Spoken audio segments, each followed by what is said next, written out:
It was supposed to be paradise. A remote island in the Indian Ocean, untouched, lush, a gem hidden from the world. No ports, no tourists, no maps. Just a small, isolated community living quietly off the land for generations. The kind of place that time forgot.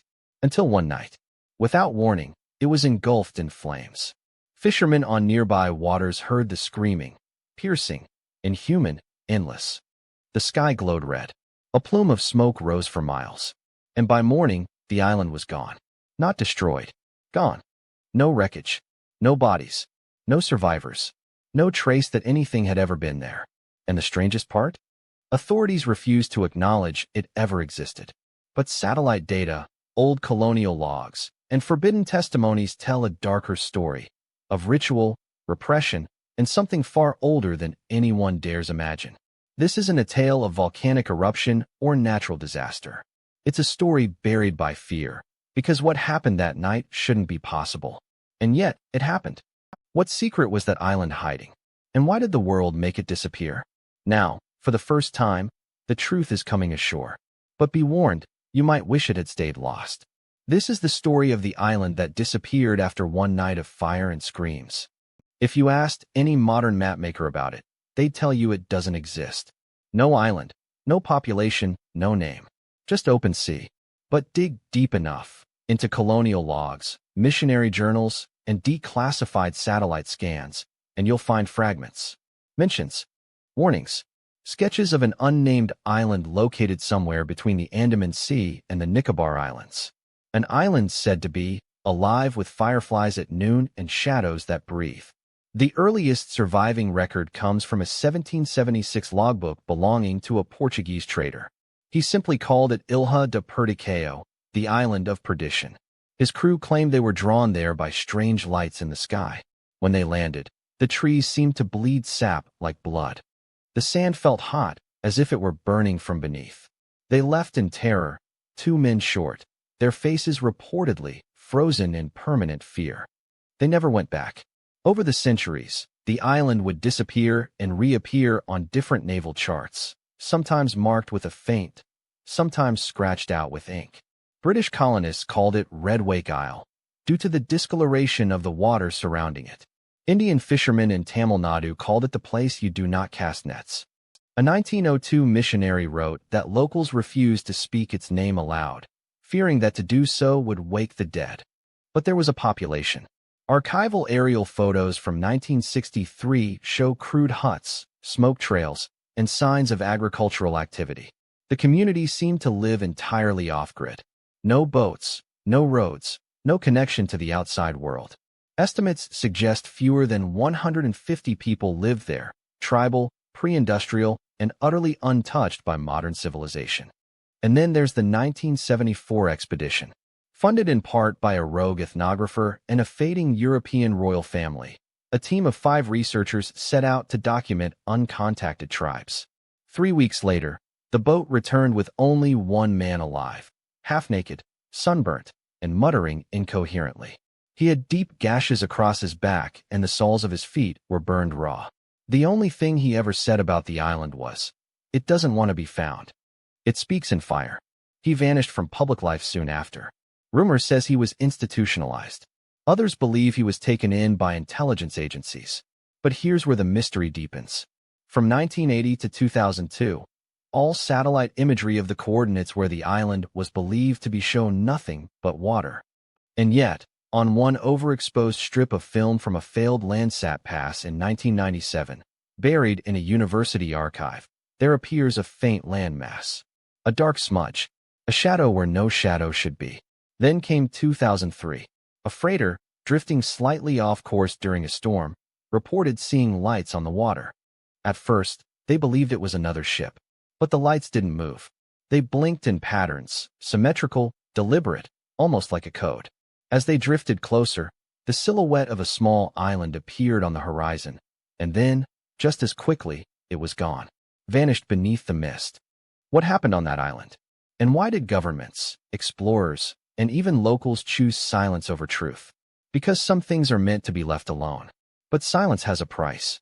And the night that price was finally paid, the night of fire and screams, is where this story truly begins. There was one man who wouldn't let the island vanish quietly. His name was Dr. Rakesh Malhotra, an Indian anthropologist who specialized in pre-colonial tribal systems.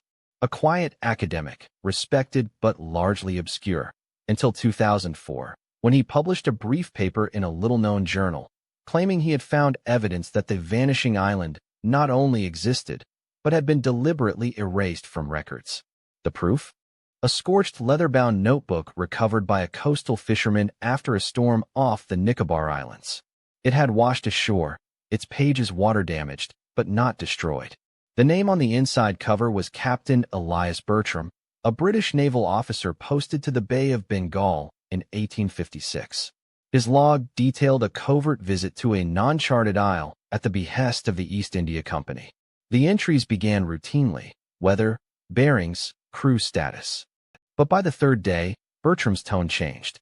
He wrote of strange chants that echoed across the water, heat rising from the ground despite monsoon rains, and an overwhelming sense of dread among the crew. Then came the final entry. We watched them dance with the fire. They did not burn. The earth opened like a wound and swallowed the altar whole. I fear we have seen something man was not meant to. I've sealed the coordinates inside a silver locket. May no one ever follow us. That locket was never found. But the real shock came when Malhotra matched Bertram's descriptions with modern accounts from 3 unrelated survivors, each of whom claimed to have visited or escaped from the island in the late 20th century. All 3 gave eerily consistent details: black sand that whispers underfoot, trees that exude a red sap, said to be warm to the touch, and at the center, an ancient stone circle surrounding what they described only as the mouth. One survivor, a South Indian pearl diver named Hari, claimed to have been shipwrecked near the island in 1987. He said he woke on its beach with no boat, no memory of how he arrived. He wandered inland, drawn by rhythmic drumming that seemed to echo in his skull. In the center of the jungle, he saw it, a pit, deep, breathing, alive. And around it, people with eyes that bled smoke. When he tried to flee, the trees themselves seemed to shift. He passed out and awoke days later on a fishing boat with no idea how he got there. His hair had turned completely white. He never spoke again. A second account came from a classified report, declassified only briefly in 2009 before being pulled offline. It was from an American spy plane operator who swore he saw a structure resembling a ziggurat in the middle of the sea, on a landmass not present in any known map. He described red lights dancing on the roof and what looked like tiny figures circling it in ritual. 2 hours later, his plane's systems failed. He crash-landed off the coast of Myanmar. When investigators arrived, the pilot was gone, but his cockpit recordings were intact. The last thing he said? "They see me." Then there was the third account, perhaps the most disturbing. A British missionary woman, Sister Margaret Evelyn, who went missing in 1993 during an outreach to remote tribes in the Andaman Sea, returned 11 years later. She was found in a hospital in Colombo, Sri Lanka, malnourished and traumatized. Her records were sealed by the church, but a nurse who treated her leaked part of her testimony. Sister Margaret claimed she had been taken by people who never blinked. They fed her roots that made time bleed. She claimed the island was not of this world, that it sat on a veil between life and something far worse. She described children being offered to the mouth during eclipses and a black sun rising over the trees. She died 2 weeks later. Autopsy reports state her organs were shriveled as if she'd aged 40 years. All 3 testimonies spoke of a presence on the island. Something ancient, worshipped, feared, something hungering. Dr. Malhotra became obsessed. He began collecting folklore, naval records, and geological anomalies. He found stories of islands that appeared and disappeared in the region going back to the 9th century. A few shared a common theme: a fire coming from the ground and voices calling from beneath the sea. But then, in 2007, Dr. Malhotra vanished. His final known correspondence was an encrypted email sent to a journalist. It included coordinates, blurred, incomplete, and a single sentence: "The island doesn't disappear. It's hidden, and it's waking up." After that, nothing. His apartment was cleared out. University records were wiped. His name vanished from publications. Even his family refused to speak of him. Was he silenced? Or did he go looking for it? Whatever the truth, his work opened a door. And through that door came the night that would scar history. The night the island roared. The ocean was calm that evening. It was late August, 2011. 3 fishing trawlers from a Tamil Nadu coastal village were working the waters beyond the usual boundary, chasing a promising current filled with mackerel and red snapper. They had drifted farther than normal, near coordinates their fathers warned them about. But fish were scarce that season, and desperation makes memory fade. That's when the water changed. One of the crew members, an older man named Kevin, would later say the sea beneath them suddenly turned thick, like syrup. The air became strangely warm. No wind, no sound. Even the gulls had vanished. Then the first scream echoed across the waves. High-pitched, inhuman, piercing enough to make men drop their nets. At first, they thought it was a whale, then a woman, then something else. Something that didn't fit into any category of living thing. The sound was raw agony, layered with tones that made no sense, like multiple voices stacked on top of each other, speaking in a language that made the ears sting. From the horizon, they saw the glow, red, violent, like a wildfire blooming in slow motion. Flames shot upward into the night sky, arching like serpents. Trees, visible for only a few seconds, appeared to twist as they burned, not fall, twist, as if dancing. But there was no smoke, just fire. And screaming. One fisherman, Raju, tried to radio for help. The radio hissed, then shrieked. The same terrible sound coming from the island now poured from the speakers. One of the younger crew collapsed, blood trickling from his ears. Another began to mutter phrases in a tongue no one recognized. Then they saw the figures. On the island's shoreline, lit by the inferno, stood dozens of people. Naked, motionless, staring toward the boats. Some raised their arms, not to wave, but as if in offering. Then, one by one, they fell to their knees and vanished into the sand. Not collapsed, vanished, as if pulled downward. The water near the island started to bubble. Something large, colossal, was rising beneath it. Shapes churned beneath the surface, as if the ocean floor was folding in on itself. Kevin swore he saw a giant stone disk, inscribed with symbols, rotate like a gear before sinking again. Then came the shockwave. It knocked out the engines. Lights on all 3 boats exploded. The sea surged with unnatural force, pushing them back miles in seconds. But no wave ever touched the boats. It was like being shoved by an invisible wall.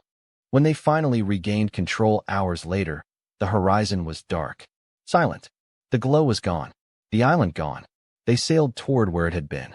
Nothing. Just open sea. The GPS gave gibberish readings. One compass spun in circles. The youngest crew member would later burn all his possessions and flee inland.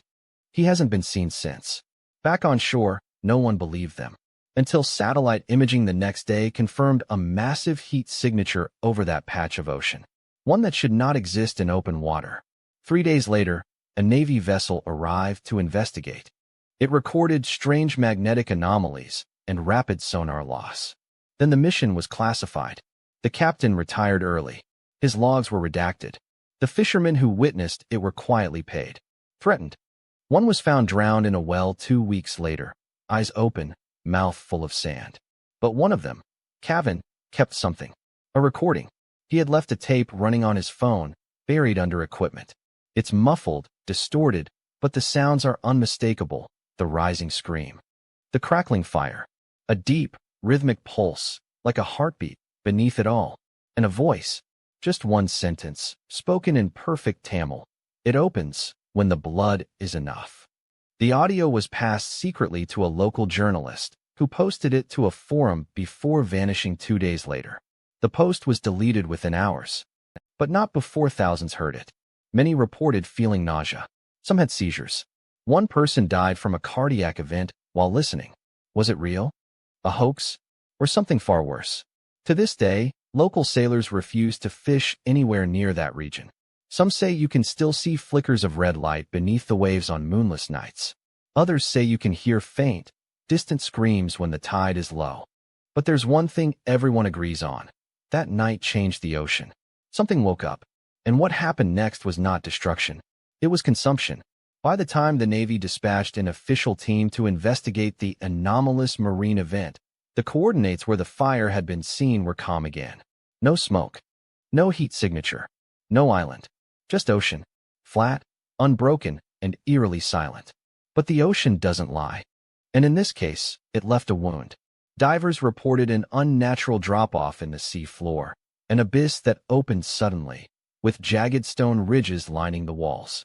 Not coral, not volcanic rock, something else, something carved. One diver described it as descending into a cathedral that had been shattered by something massive. Columns, archways, even what looked like statues, humanoid but wrong. Their faces elongated, mouths open in eternal screams, limbs twisted in postures that defied anatomy. One had 7 arms. Another had no eyes, but appeared to weep blood-shaped mineral deposits from its sockets. At 200 meters, their instruments went haywire. Compasses spun. Oxygen gauges failed. The water temperature spiked. Then came the humming. Low at first, then louder. It was a vibration that passed through their bodies like electricity. One diver seized mid-dive.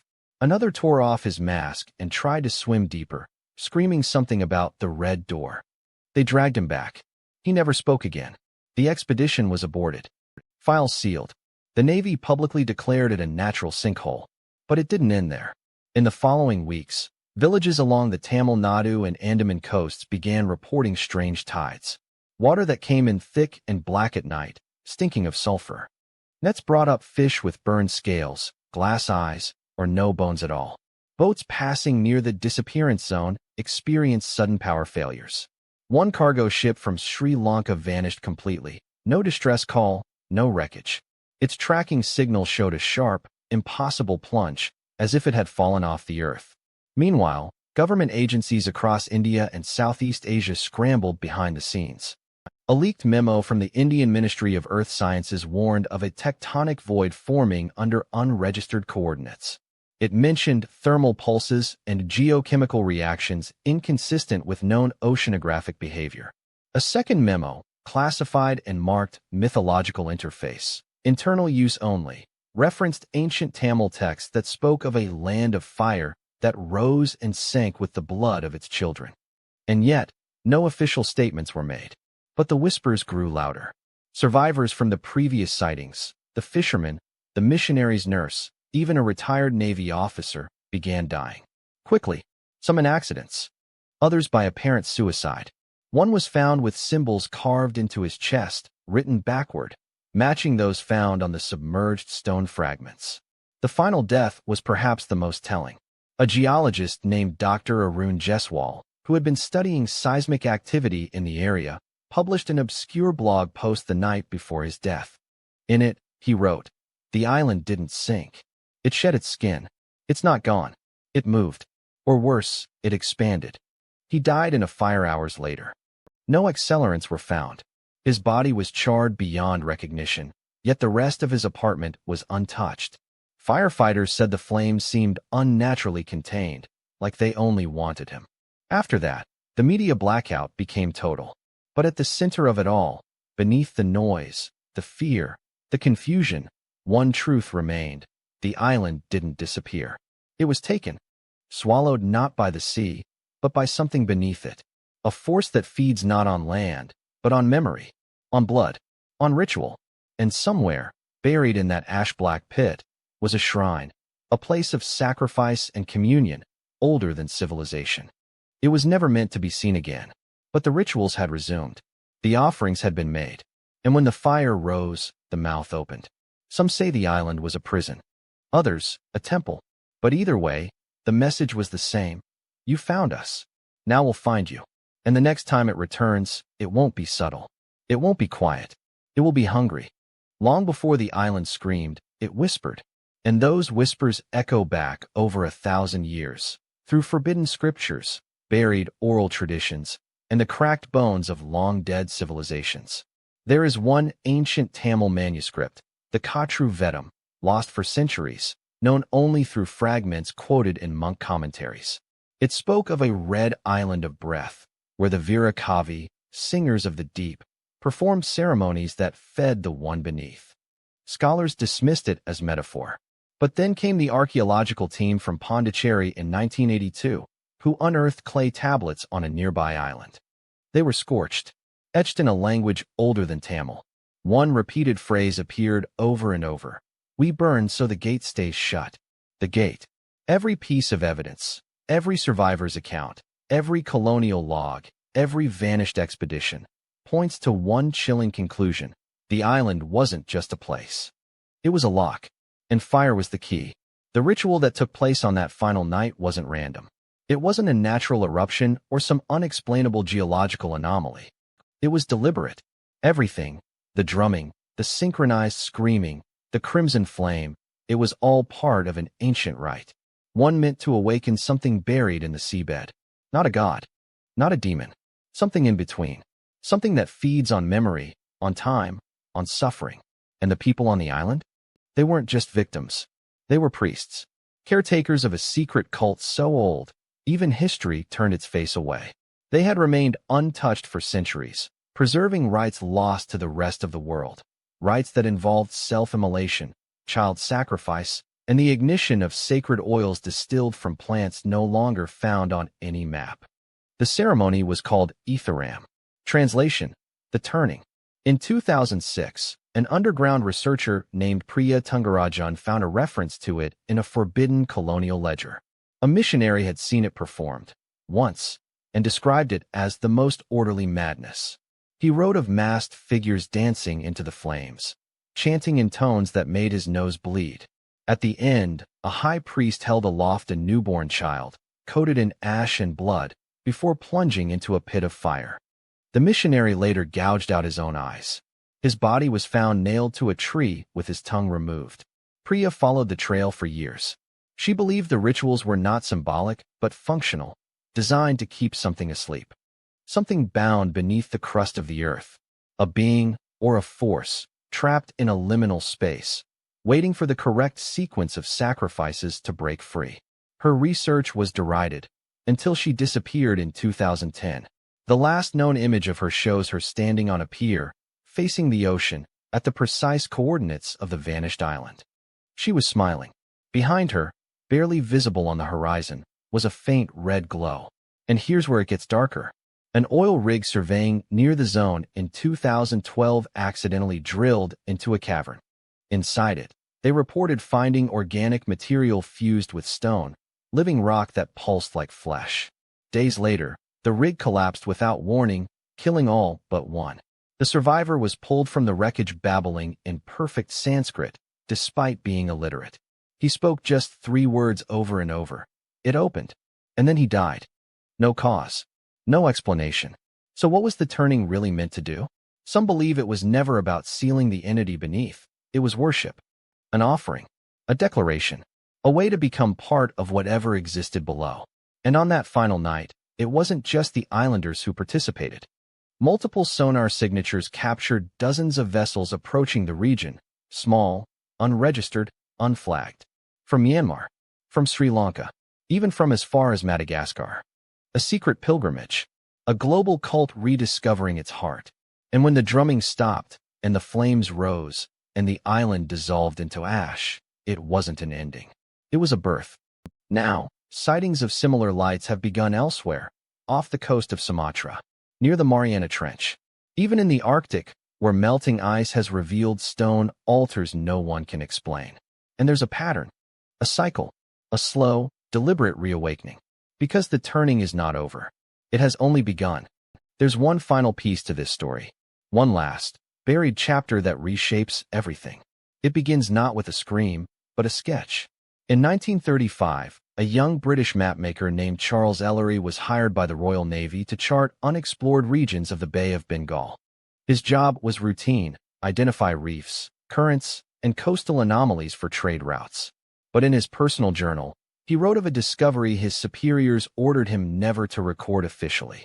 He called it Al-93, an oval landmass not found on any map, located in a region previously surveyed multiple times, where, supposedly, nothing existed. His notes described the island as eerily symmetrical, with an unnatural silence and odd magnetic pull that interfered with instruments. He noted obsidian-like stones arranged in spirals, and at the center, what he referred to as the eye, a circular depression of scorched soil that never cooled, even at night. When Ellery attempted to publish his findings, his maps were seized. He was accused of forgery, labeled insane. He vanished shortly after returning to London, but his private sketches survived, passed through generations. And in 2017, his great-grandson, a digital archivist, found them hidden in a false wall in the family home. They told a chilling story. Ellery believed the island was not a place, but a phenomenon, a living entity. He noted that every few centuries, the island would emerge in different locations across the globe, always near seismic rifts, always preceded by strange lights, and always followed by mass disappearances. He tracked 11 occurrences, from the fabled sunken kingdom of Lemuria to the mysterious disappearance of the Tawi tribe off Polynesia. He noted consistencies: black sands, fire without smoke, screams from beneath the earth. His final entry included a warning: do not seek it. It is not land. It is a doorway. And every time it opens, more of what lies beyond comes through. His sketches match modern sonar scans of the region from 2011 almost exactly. That's when the theory changed. What if the island isn't moving? What if it's a fixed point between dimensions? A veil that thins periodically, triggered by blood, ritual, or unknown cosmic alignments. And what if governments know? In recent years, declassified documents from Project Azimuth, a joint US-UK Indian surveillance initiative, revealed secret funding allocated to Zone O research. The memos referenced non-terrestrial energy bursts, time loss anomalies, and nonlinear memory pollution. In simpler terms, they fear the island can affect reality itself, that it doesn't just take people. It takes time, history, belief. It erases. It feeds. Why else would every sighting be buried? Why else would every survivor vanish, discredit themselves, or die mysteriously? Because something wants to be forgotten. Because forgetting is how it survives. But now it may not need to hide anymore. The signs are growing. In 2020, villagers in Papua New Guinea reported fire spirals in the sea. In 2023, a research buoy in the Gulf of Aden transmitted 37 seconds of high-pitched wailing before melting from the inside. In 2025, seismic stations across the Indian Ocean recorded a rhythmic pulse every 17 hours, identical across 900 miles. Scientists called it geological coincidence. But the pulse matches the turning. And then, just months ago, a drone captured something terrifying. A perfect black circle, expanding slowly in the ocean floor, framed by symbols matching Ellery's map. It's happening again. And this time, there is no island to disappear, no land to burn. Only us. The gate is open. The mouth is hungry, and the world is listening. Can you hear it? The fire, the screams, the song beneath the sea. It's calling. The story of the island that disappeared after one night of fire and screams is not just a mystery. It's a warning. Not everything that vanishes is lost. Not every silence is peace. And not every fire destroys. Some invite. From ancient rituals whispered through the generations to unexplained seismic pulses and forbidden maps, the clues all point to a chilling truth. The island was never just geography. It was an event, a recurring horror dressed in stone and soil, a cycle of sacrifice meant to feed something beyond comprehension. And when the final flame burned, the gate didn't close. It opened wider. Whether you believe in lost civilizations, multidimensional rifts, or ancient gods that sleep beneath the sea, one fact is undeniable: people vanished. Records were erased.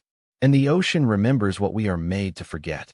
So the next time you hear distant screams on a quiet night, or see an unmarked island blink onto your GPS, ask yourself, is it new, or has it returned?